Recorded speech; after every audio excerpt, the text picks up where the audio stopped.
Toss to White. He's in! Patriots win the Super Bowl! Welcome to Patriots Touchback Podcast. Good evening, everybody. Welcome back to the Patriots Touchback Podcast. It's Season 3, Episode 67, and we are continuing our classes for the up-and-coming NFL Draft with the big men on the defensive linemen, defensive tackles, interior pass rushers, and so on. I've got Kieren and Rob, who's always on standby for tonight. We've got a packed show for you tonight, so please make sure you smash the like button, spike the subscribe button, tell all your friends, follow us on social media platforms. Make sure you follow the podcast on Spotify and on Apple as well. We are 10 subs away from 100. We're getting dangerously close to that mark now, so we're just under 3 weeks till the draft, so let's get to that 100 before we head for our draft party on the 23rd at the Hippodrome in London. Kieren, Rob, good evening, gentlemen. How are we doing this evening? All good. I've been looking forward to this one, actually. As a former defensive tackle myself, this is kind of my jam, even though I'm not a massive fan of this class overall. So, looking forward to diving into it.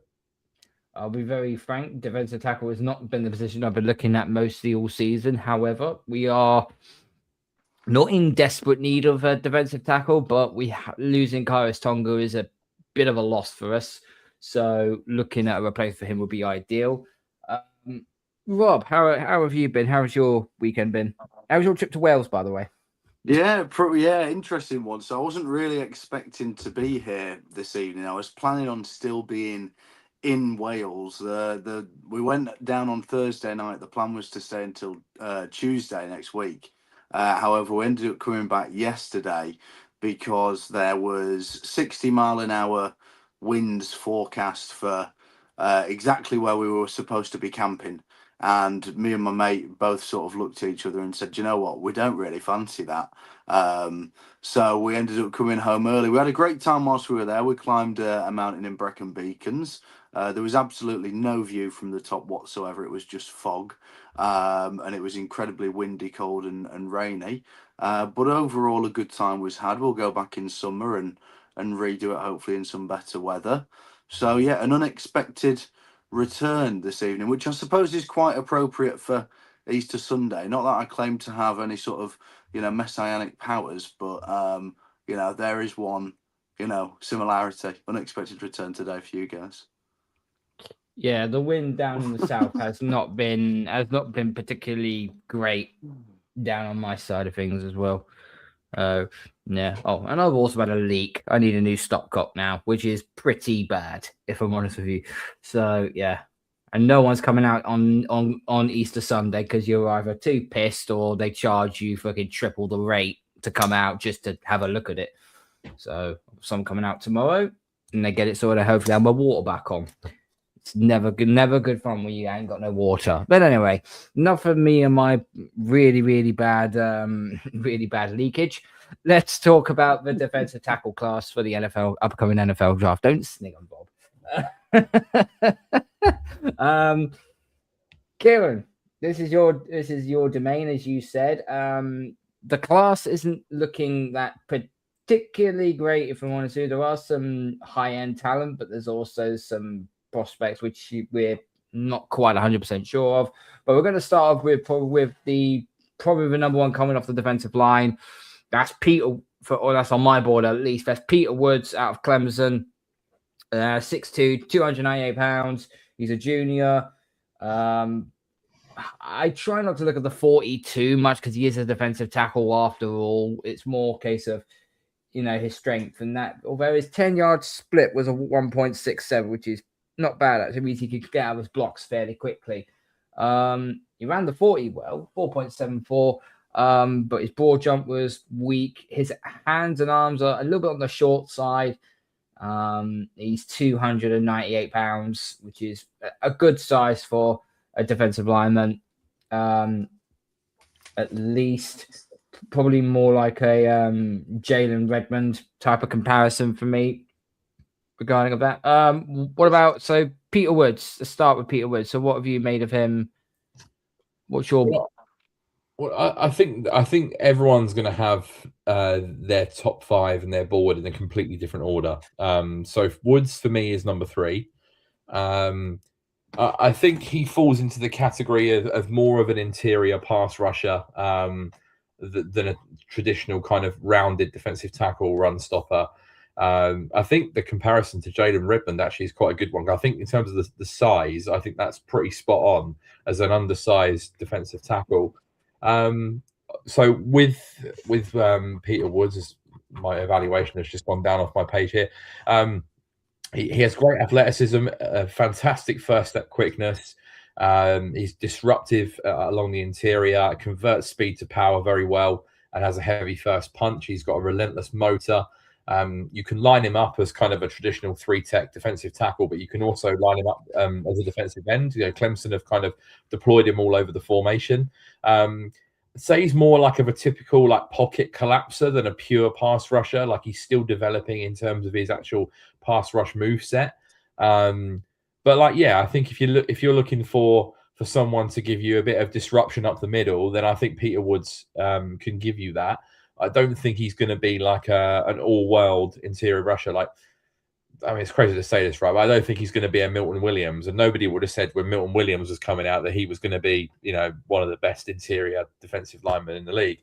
But I certainly think he can be a really nice complementary piece to another established defensive lineman in the interior. Don't know if he's going to be an every down player, but I think he's solid enough. I have him on like kind of the first, second round bubble. I personally, I think this class is deep. I don't think it's very top heavy. Like I have 3 players who I've got first/second round, expected draft position on. Woods is one of them 3. Now, if it was me, I personally wouldn't take one of these defensive tackles in the first round because of positional value and because there's no star. But when all's said and done on draft night, I think there's probably going to be 2 or 3 go off the board, and I think Woods has a good chance to be one of them. Yep, agreed. Rob, what about you? Yeah, he's not somebody that I've got right at the top of my board, to be honest with you. The thing that jumped out to me is his size or lack thereof, and it really shows on film. Obviously, the athleticism is there, as Kieren mentioned. I think that he can provide certain things in the right situation, but at the NFL level, I think that this guy is just going to get moved around on first and second down if he was to go in there immediately and start playing. So I think that he's got a real a lot of work to do when it comes to defending the run. However, in pass rush situations as a third down specialist, I think that that's where his value is, and I think that that's where he can become one of those. Milton Williams is a good kind of comp, one of those sort of third down specialists in terms of an interior rush. I think that he can provide that. Potentially, particularly rather with a bit of development. But from day one, I don't think that he provides enough as a sort of 3-down player to be somebody that I would look at and go, bang, I would be happy with, spending a first round pick on him. As any team, there is that potential later, particularly later on in the first round at the back end of it. But I don't think that he's like a polished player that you go, we can plug this guy in on day one and he's going to really sort of, plug that hole for us. I think that there's some weaknesses in his game or some development areas. So I think that third down is where he's going to be most effective early on in his career. Yeah. So his first step explosion is absolutely devastating for a man of his size. He's got very good hip flexibility and good body control. That defies the laws of physics at 315 pounds. Hand strikes with legitimate concussive force. I botched that word there. Sideline to sideline range belongs on a much smaller player compared to him. Swipe move is legitimately nasty and has become his bread and butter pass rush weapon. Scheme versatility allows him to align anywhere from nose to 5 technique, as you already said that. Kieren, athletic testing numbers are freakish for his size. 40.86 40, 490-pound bench, 700-pound squat, and 33-inch vertical at over 315 pounds of mostly lean mass. Motor stays hot throughout games, regardless of score situation. Fourth quarter effort matches the opening snap, and he pursues play 20 yards downfield without hesitation. Screams a first round pick. Where do you reckon, Kieren? Back end of the first round, maybe? Yeah, I think so. Yeah, I think 20s onwards, definitely. I can't really see any of these guys going off the board until probably in the early 20s. I think if the Chargers can't get, if they can't get Owane, the guard from Penn State, which I think they really need, then I wouldn't be surprised to see one of these defensive linemen end up there. That's also a need for the Chargers. What are they, 22, 23? That's kind of where I think the first one will come off the board.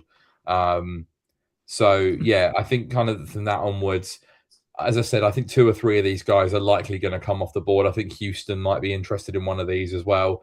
Buffalo, potentially, depending on what happens with their other selections. So, yeah, they're all kind of like bubble guys. But then I think you're going to get a run on them in the second round. If only 2 of them go, say, Woods and Banks are the only 2 that go, I think you're going to get a run at the top of the second round on McDonald, on Lee Hunter, on Christian Miller, potentially Dominic Orange as well. So that's kind of where I see it. Okay. Oh, where's my list again? I've lost my list.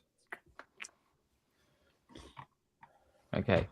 So the next guy I'm going to move to, I have seen many mocks by so-called experts. I've got this guy going to the Patriots at 31. And I don't think it's going to happen, although he is legitimately an absolute monster.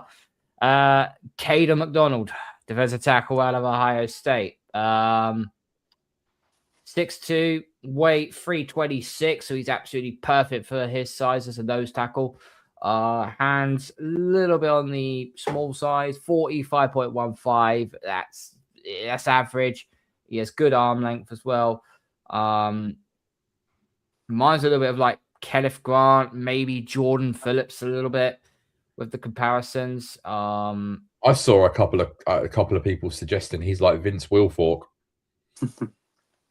And no one is like Vince Wilfork. Vince Wilfork is one of the best defensive not just on the field, but off the field as well. No one is Vince Wilfork. Wilfork is Vince Wilfork. But I think in terms of the play style, I can see why people would go down that route. I don't think he's going to be a Vince Wilfork type in terms of his overall career, because Vince Wilfork was a rare player. But I can see why there are comparisons being drawn to him because of the size and the play style. I can, but I don't know. So his best performance came on the biggest stage, including a career-high 8 tackles against top-ranked Texas at the season opener, another 8-tackle effort against Penn State. Off the field, McDonald has served as an ambassador for Ronald McDonald House of Charities of Central Ohio and demonstrating the character and maturity that NFL organizations cover in their locker rooms. Again, another Walton Payton type of player here we're looking at here.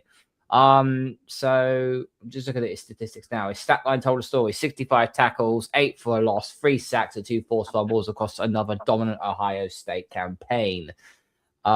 His strengths consist of he's a human-sized roadblock. We'll say you expect to have 326 pounds. Watch the Texas game and count how many times their guards get thrown around like tackling dummies. You ragdoll people at the point of attack. I'll probably have to go watch that game. His anchor is ridiculous. Gets tremendous pop in his hands on contact. Knows how to lock out blockers.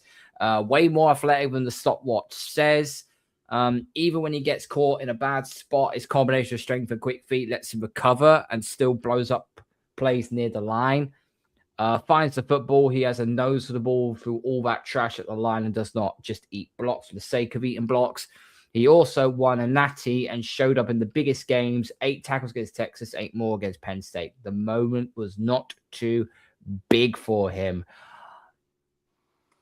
I can see why the experts are pinning Caden McDonald on us to take him at 31.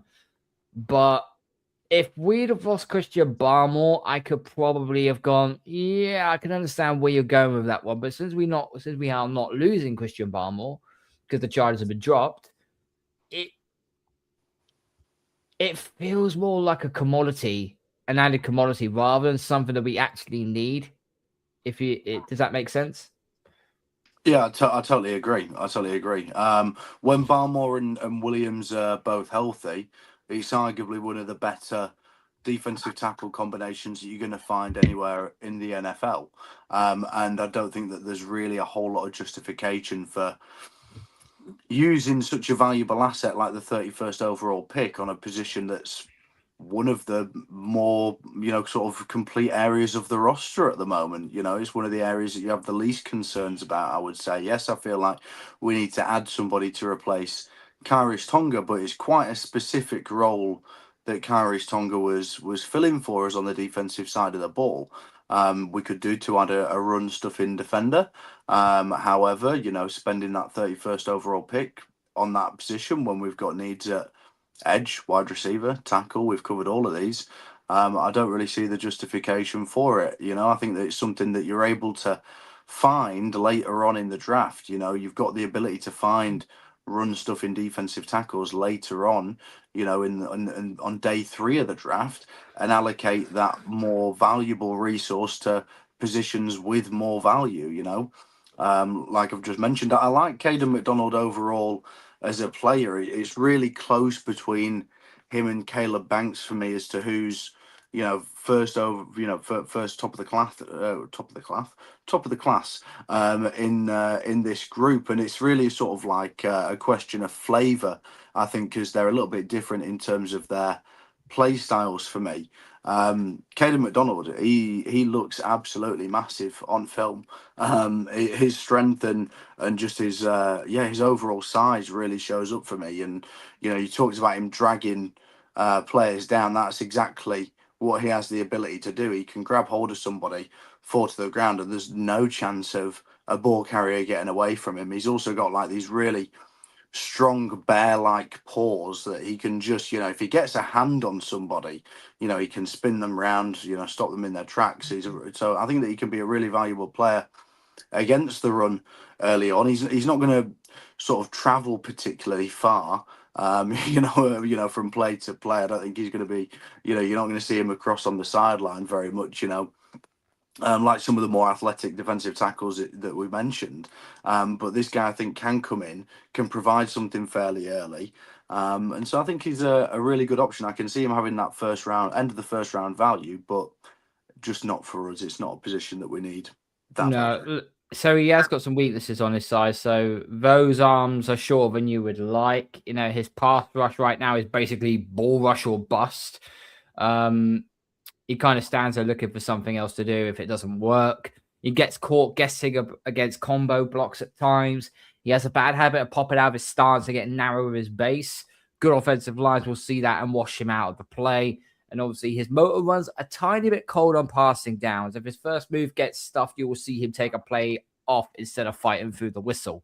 So he has got a little bit of some deficiencies on him. Kieren, back end of the first, start the second. We're looking at Caden McDonald, or are we thinking more second round than anything? No, for me, I've got McDonald as my number one. And the reason I have McDonald as my number one is because I think he's the most plug and play out of all the guys at the top end of the board. Like at the bottom of the summary here, I've got ideal for a team needing a premier run stuffer. And I feel like, it's the same sort of range as Peter Woods. I don't know what order these guys are all going to come off. But I think if you're looking for someone to come in right now to plug the middle of your line, to defend the run, who has all the power and the run defense traits that you could possibly want, the core strength, the heavy hands, he's got quick first step, the fact that he can be a nose tackle and a traditional 3-tech as well. As long as, like you said, Carl, you're not going to get much pass rush out of him, really. But if you're looking for someone to come in and play tomorrow and do the things that he is good at, I think he has the best chance of doing so. So that's why I have him at 1. Again, Chargers at 23, potentially, or 22, wherever they are, that could be a good fit for them. They need someone to do that in the middle of their D line. You know, they've got the edge rush, but they need something in the middle. So that could be there. But again, if you said to me that Caden McDonald comes off the board in the late 30s, early 40s, I'm not going to be surprised, because I think there's a lot of variance with these guys at the top end. And there's a lot more needs in it, defensive tackle anyway, for most. This would be a wasted pick for us at 31, right? I like Caden McDonald, and we do miss a player of his ability, but like we're going to come on to later, and like Rob said, like all we are missing is a big burly nose tackle to plug the run. You don't need to take that at 31. There are guys later in the draft that can do that, including my guy, which we'll come to later. But yeah, we'll come to the be patient, have some patience, have some patience. He'd be one of those picks where if our roster was just absolutely stacked, if we had the receivers, if we had the edge rushers already, and it was just a case of we go best player available, I'd have no issues with Caden McDonald at 31. But it would be a luxury pick, and we're not in a position to make a luxury pick when we have needs at more pressing positions. Indeed. Next player we're going to move on to Florida Gators, Caleb Banks. Again, nose tackle / defensive tackle, 6'6", perfect height, 327, perfect height, wingspan 85 and 7/8, which is 99% bang on the skull combine what they wanted. He's already got his appearance size, hands, arms, brilliant. His 10-yard split 1.76, which is a little bit on the slow side. 40 just over 5 seconds, 5.04. Broad jump is good at 114. His vertical at 32, not nearly as much. You're going to be shocked when I think about this guy.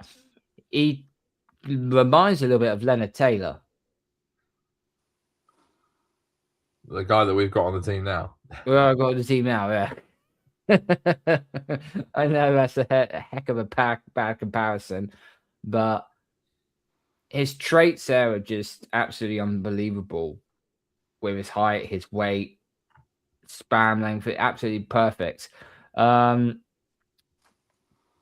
have a look. He finished his 5-year collegiate career with 48 total tackles, 6.5 sacks, 3 forced fumbles, and was invited to participate in the 2026 Senior Bowl, where he turned in one of his best performances of the year. The sheer size jumps off the screen immediately at 6'6", 330. Banks has a frame that offensive lines simply cannot move when he decides to anchor down and hold his ground. His first step quickness defies what you would expect from a man of his size. He's lined up everywhere from nose tackle to wide nine during his time at Florida, giving future coordinators a big, versatile chest piece that can move around the formation pre-snap. Very big, heavy hands at Joel offensive lineman when his timing is right. Natural power at the point of attack, allows him to collapse the pocket with a straight ball rush, and double teams become necessary, if not frequent. Motor runs hotter than you would expect from a massive interior lineman. Senior Bowl week showed the development scouts were hoping to see. He won multiple one-on-one reps as a pass rusher, registered the sack during team drills, and held his ground against the run. And his step fake and slap combination creates legitimate pressure opportunities. Caleb Banks, Kez, sounds like someone that, again, he could also end up going in the first round with the way he's looked at. Although his tackling is a bit suspect, I'm not going to lie. He's a traits pick, right? You know, you look at that, the guy's 6'6", 327, just an incredibly athletic, raw prospect. Like the physical measurables off the charts, like has the first step quickness, gives you that kind of juice on the inside and that pass rush upside.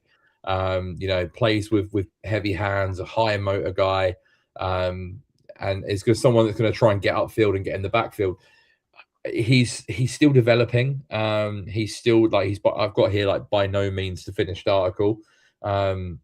He's still developing as a pass rusher. He's not like a natural run defender. And Carl, you mentioned the missed tackles as well. Does have a tendency to not finish plays. He can be a bit upright as well, which I think is unsurprising considering he's 6'6", which is a bit tall for defensive tackles traditionally.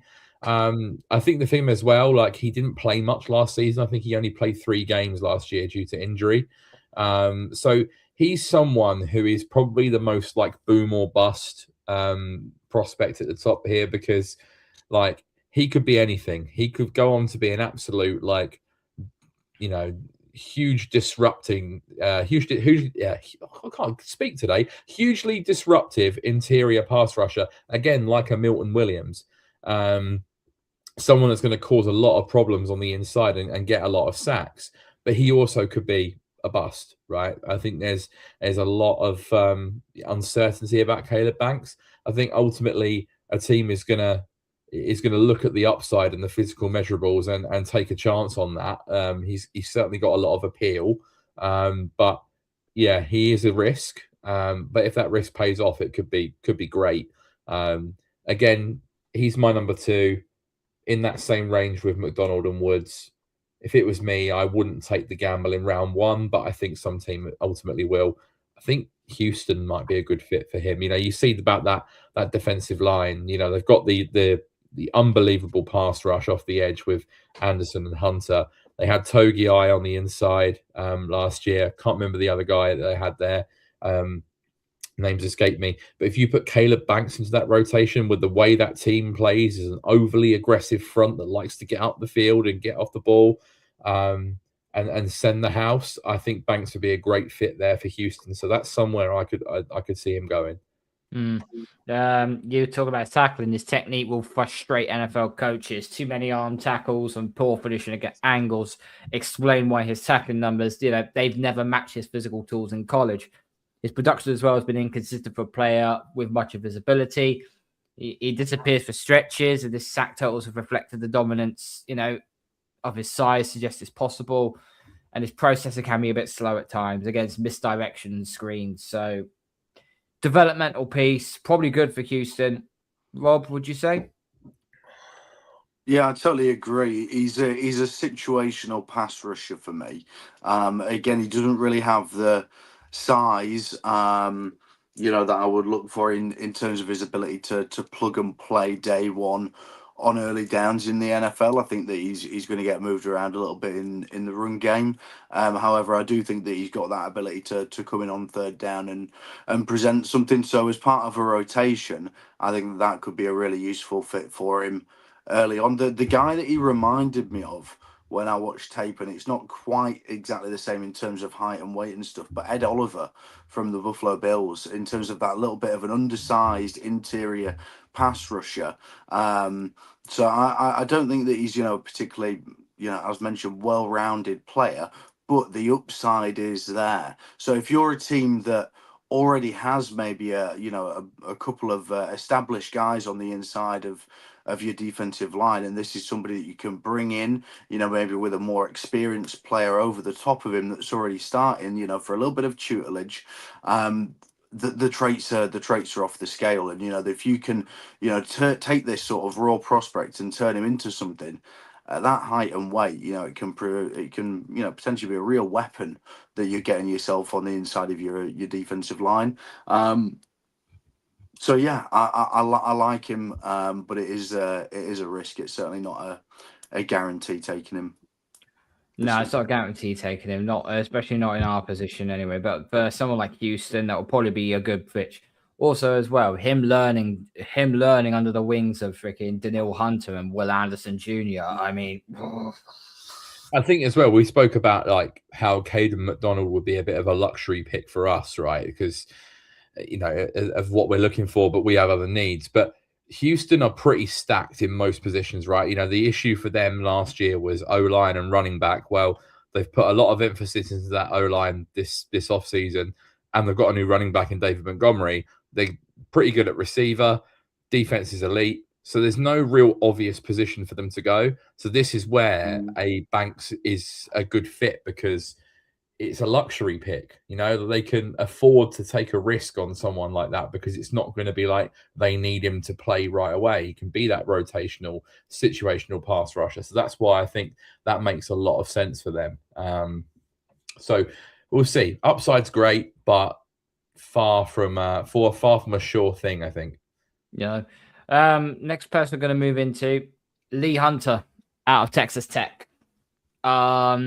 6'4", 318, so good size, good weight. His arm length 33.25, which is good. His hands 9 inches and 1/4, which should be okay. His vertical, his broad jump were pretty bad. His vertical was non-existent. You can't jump. Which is well, no, I'm not saying he can't jump, but he can't jump properly at an NFL level. It's like 25.1. That's like one of the lowest metrics I've seen so far. Does remind me a little bit of Kenneth Grant in a way. Just looking at it now. Across 51 career games and 1,800 plus snaps at 3 programs, Hunter collected All-America honors from the AP, FWAA, USA Today, The Athletic, CBS Sports, and Sporting News. I'm just trying to find out where his statistics lie. That was his junior year, so he's a senior in this one. Yeah, he's a senior. So I can't get his senior stuff, but his junior, 45 tackles and 9.5 tackles for loss over those 2 UCF seasons. He posted 58 run defense stops by any interior defender nationally. Wins at the point of attack with violent hands, thick, powerful base with a 6'9" wingspan built to clog interior gaps at the next level. Fires low out with style with surprising bursts. Run defense tape is consistently impressive. Gap integrity forces opponents to devote extra resources, which open clean lanes for linebackers and edges. Generates real pocket pass rush as a ball rusher. Wraps up and finishes near the line of scrimmage well. And 3 years of meaningful, powerful production across 51 games removes guesswork about readiness. This guy does seem like a round 2 pick. You said there would be a run of these coming off. So would Lee Hunter's probably a round 2 pick, would you say, Kez? Yeah, I would say so. Yeah, there was a little bit of buzz about him going in the first round, but that seems to have cooled in the last couple of weeks. I personally don't think Lee Hunter will go in the first round. I think when you look at him as a prospect, I think, he's an athletic nose tackle, run defender, can hold up, in run defense with a powerful anchor against a double team. As you said, the violent hands and the heavy punch. He's got a nice amount of explosiveness for shooting gaps, but he isn't going to give you much of it as a pass rusher. Again, like Caden McDonald, relies on a stock ball rush. He's a bit upright. I see him as like a first and second down only player. I don't think you're going to have him on third down. He's had issues about stamina as well as lateral agility. So I've got him as like an effective 2-down role player that can kind of slot straight into the rotation. And I think, second round is probably where he's going to go. And like I said, I think you'll see a run on them sort of back end of the 30s into the 40s. That's kind of where I think Lee Hunter will come off the board. Yeah, I've got a comment here from Brandon Harlan51. Big up to you, mate. Caleb Banks had a foot injury similar to Jason Newton. Jason Newton dropped into the second round, but ended up playing 16 games in 2024 and 17 games in 2025. Very true, mate. Very true. Thank you for the comments. Much appreciated.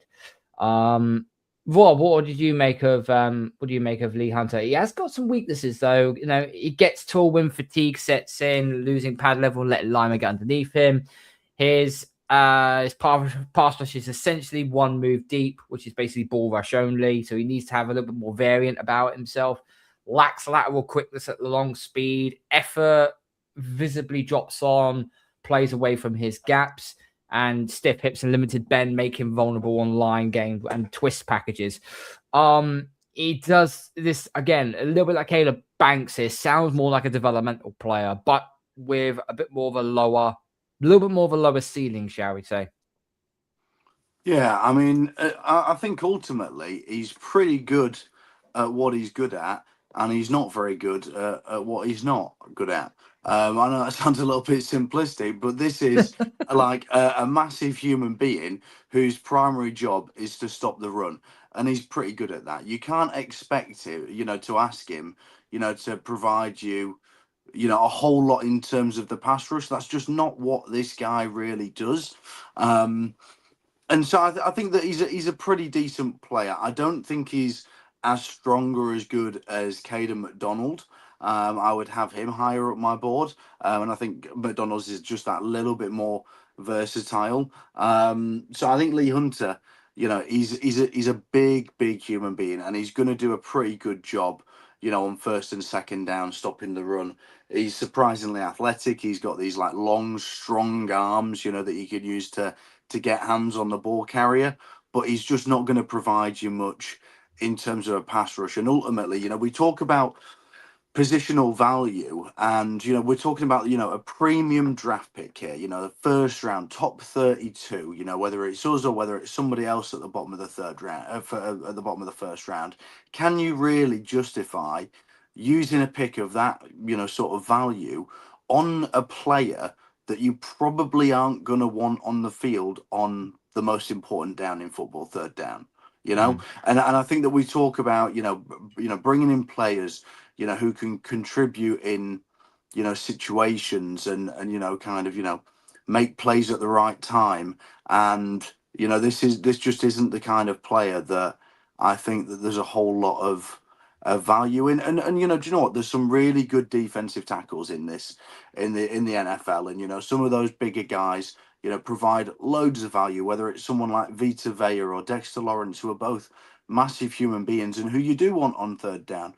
But the majority of the time, it's not the case. And I certainly don't think that Lee Hunter is the caliber of player that I've just mentioned with those two names. So, if you're talking about somebody to stop the run, go get you, particularly for us, given the position that we're in with the needs we've got, go get yourself somebody later on in the draft, where you can get maybe 80% of the player that Lee Hunter is, in the fourth or fifth or sixth round, and use that premium draft pick on a position that we really need and is going to be contributing in the biggest moments for the football team. Agreed. Moving down our lines, we're going to move on to Christian Miller. I got that one wrong. Christian Miller, the guard, the defensive lineman out of Georgia, off the Bulldogs. He's a junior, 321 at height, so pretty good height, 6'4", got a good wingspan on him, 44.9, good arm length, good hand size. Reminds me of a little bit of a Chris Jenkins, really. I probably have to say. His 2025 senior season showed steady production for 20 tackles, 3 for a loss, and 1.5 sacks across 13 starts. Miller finished his collegiate career with 1,076 defensive snaps over 43 games, establishing himself as a reliable anchor in one of college football's most productive defensive line factories. Of course he was, because obviously he came out of Georgia. Run defense is his bread and butter, so if you're looking for a run-stuffing defensive tackle, then obviously he's your main guy by the looks of it. Gets off the ball with a quick first step that catches guards flat-footed. Heavy, violent hands deliver real shock on contact. Plays with excellent leverage and rarely gets stood up at the point of attack. Versatility to line up anywhere from nose tackle to 5 technique, gives coordinators multiple looks. Balance of body control stand out for a man of his size. Active pursuit player who works down the line to squeeze running lanes. And natural strength allows him to stack blockers, peek into the backfield, and shed when he locates the ball carrier. Kieren, what do you make of Christian Miller? What's he on your board? Is he in your top 5? Yeah, he's number 4 for me. Okay. Again, I think he's quite stylistically similar to Caden McDonald. Like, they're both kind of like big frame guys, big run stuffing specialists that, are going to be able to hold up against those double teams and anchor against the run. They've got the heavy hands and the get off that you'd want for that position. They can both play nose and 5 tech. I think just like Caden McDonald, you're not going to get much out of Christian Miller in terms of pass rush. He's a little bit, raw as a tackler. He can get over aggressive and miss tackles, and he can get done by misdirection as well. That's one thing he can bite on. I think the reason why he's going to go lower than Caden McDonald, even though they are very similar, is the fact that he has had shoulder issues. So, there's a durability concern there. But I think you can put him in as a plug and play run defender, as a 2-down player. he's going to come in tomorrow and help plug a gap, in the middle of a defensive line. So again, he's going to be part of that group at the top end of the second round in the kind of 30s to 40s where you're going to get a run on them, and he's going to be able to come in tomorrow and do a job for you. But again, kind of limited upside because of the style of player he is. Rob, what about you? Similar. I like him. I don't think he's, he doesn't jump off the screen for me when I watch film. But I think overall he's a solid player. It's funny, Kieren mentioned about his over aggressiveness. I had a similar sort of thing. I sort of noted that he looked a little bit like a headless chicken at times.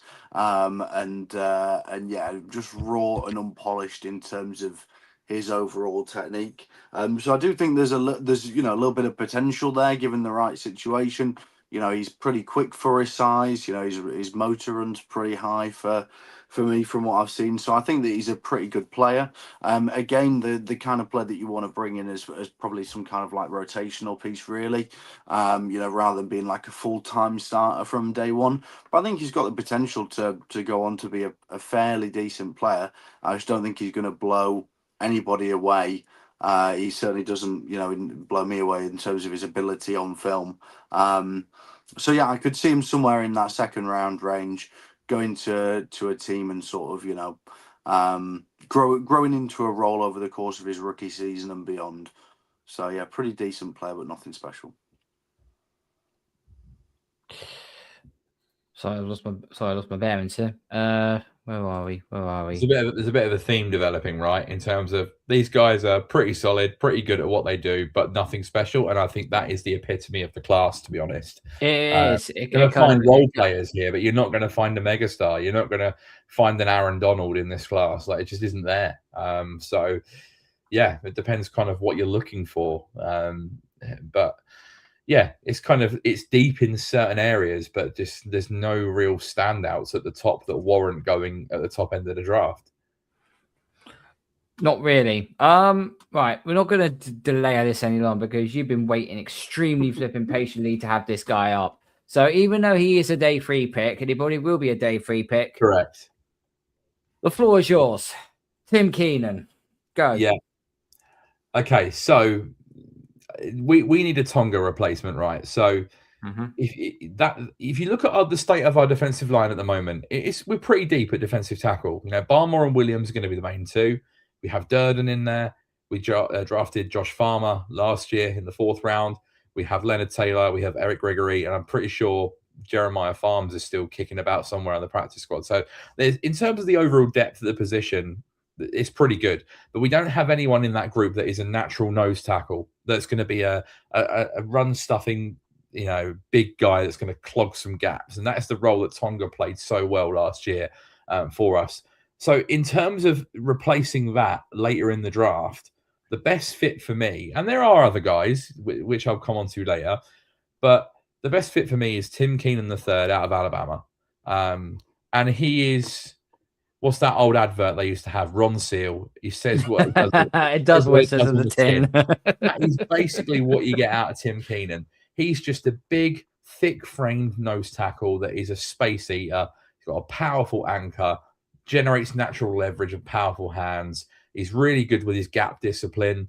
High motor as well for a bigger guy. You're not going to get any pass rush out of him. He's not overly long, he's not overly athletic or agile, but if you just want a big mass in the middle of your defensive line that's going to be a nose tackle, then I like Tim Kieren in the kind of the back end of the 4th, early 5th round range. That's kind of where I have him. I think on the PFF board, less said about PFF the better at the moment after they've just imploded, but he is number 144. That puts him kind of at the top of the 5th round, which I think is a good spot for him. So we don't need to overdraft that position. If you're just looking for a run stuffing nose tackle, you can find them later on. There are other people, but I like Tim Kieren III out of Alabama, and if it was me, I'm drafting him.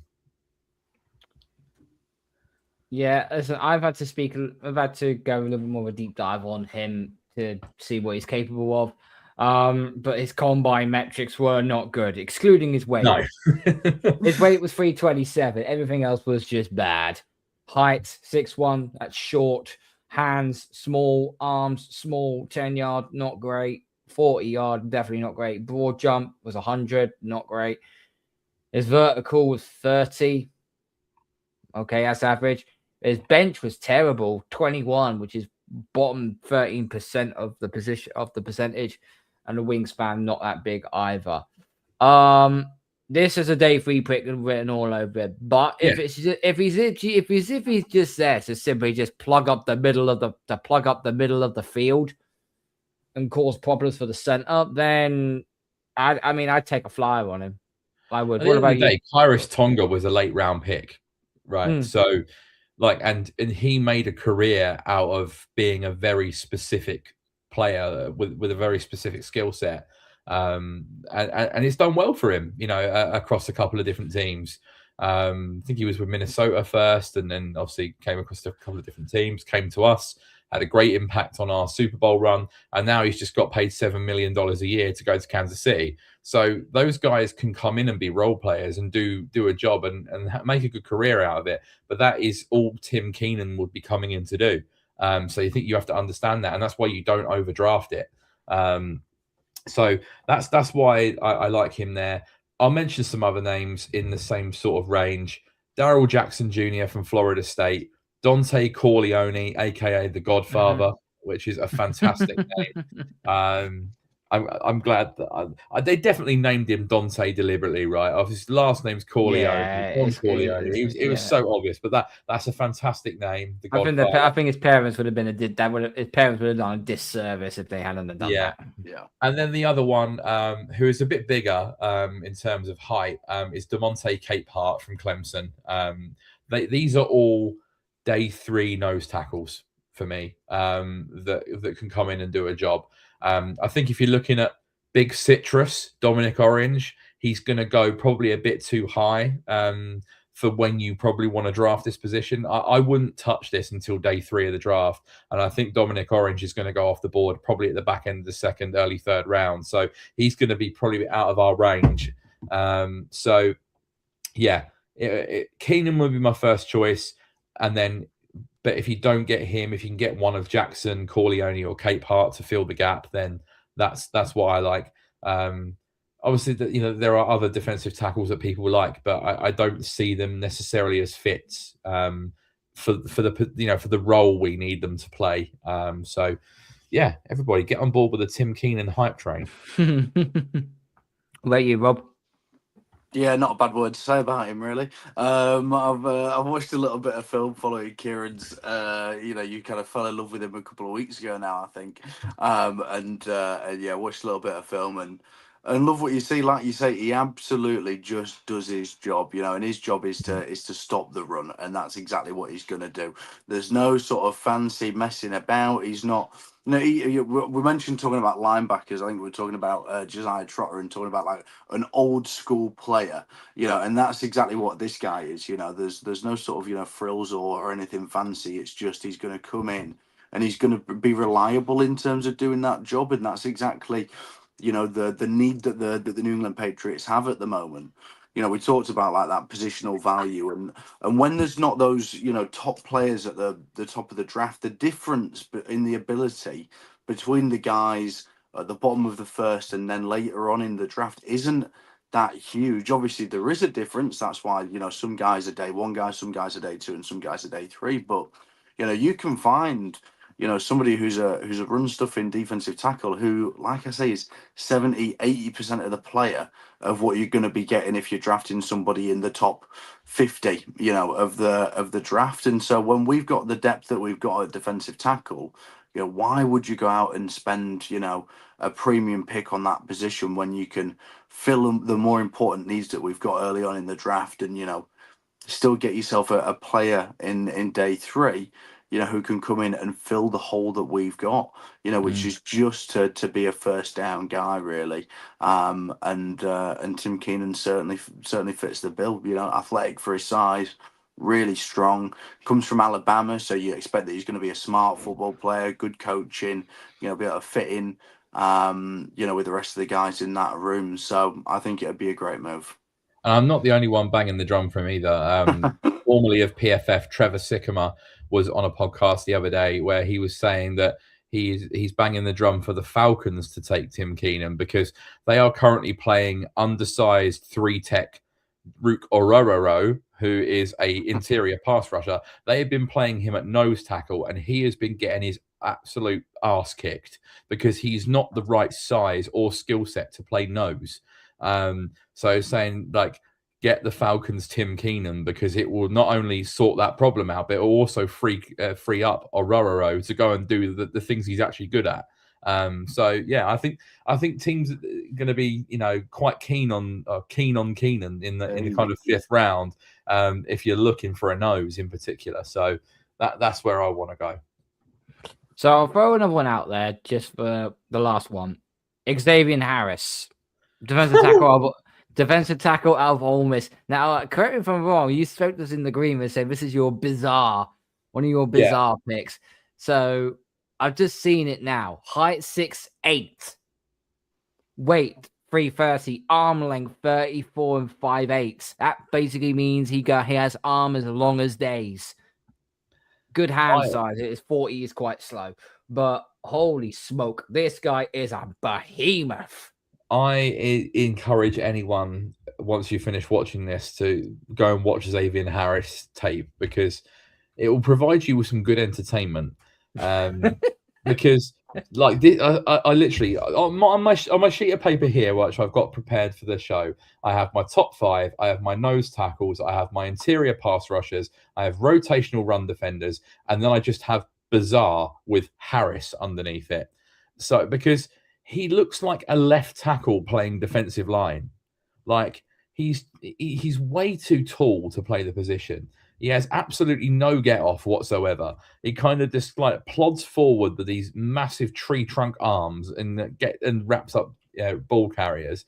He does get his hands on the ball at the line quite a lot in terms of tipping it because it's like one of the trees from Lord of the Rings reaching up to like knock the ball down. But you watch him try and pass rush, and it's very limited. And they even been lining him up at defensive end. So like as I said, like.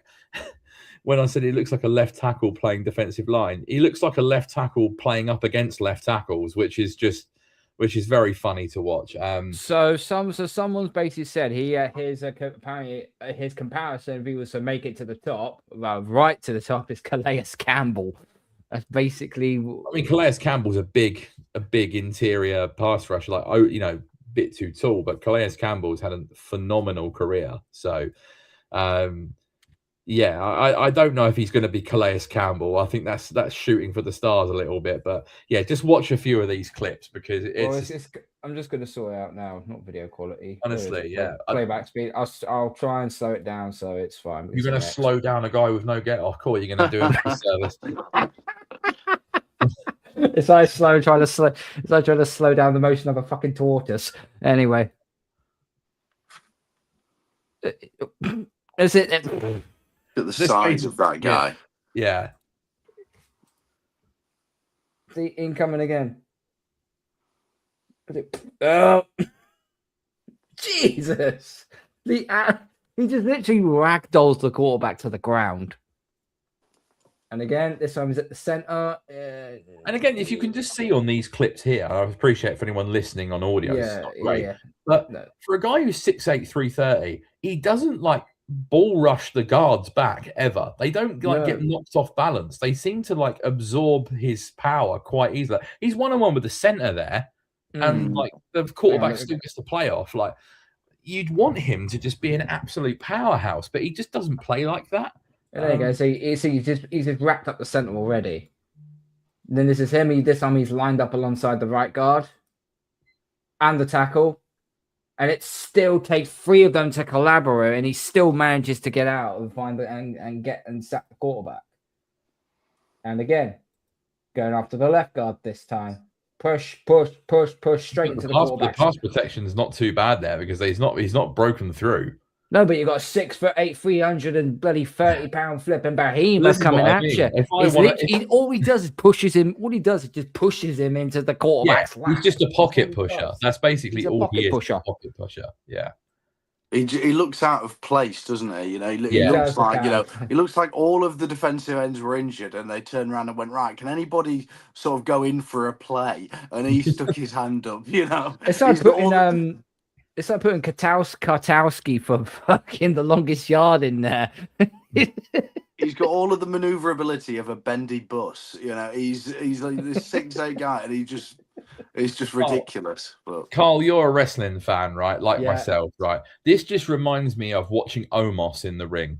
Someone who's just too big to be in that area, like, you know, just too tall to play that position, moves like an absolute cart horse, like, and has incredibly long arms, and just basically ends up doing things because of his length and his size. But yeah, like for me, like I think if he comes off the board before the 5th round, and at the moment PFF have him at 119, which is a 4th round pick, that's just a bit too high for me. I can't see him coming off the board earlier than round 5, because he's just such a bizarre. If Tim Keener's off the board, that's the guy I'm going for next. I think I would take maybe 3 others ahead of that. But if he's on the board in like round 7, and then I don't hate it, a flyer, right? But I'm not purposely going looking for someone like that. No, I know not. That sounds like it's just a monster to deal with. I don't know. I want to see him go 1-on-1 in a rep with Markel Bell. That would be. That will be like Godzilla. That'll be like Godzilla versus Kong. It just would be. I think the new Patriots facility might just end up being like a bus shelter by the time it's anyhow.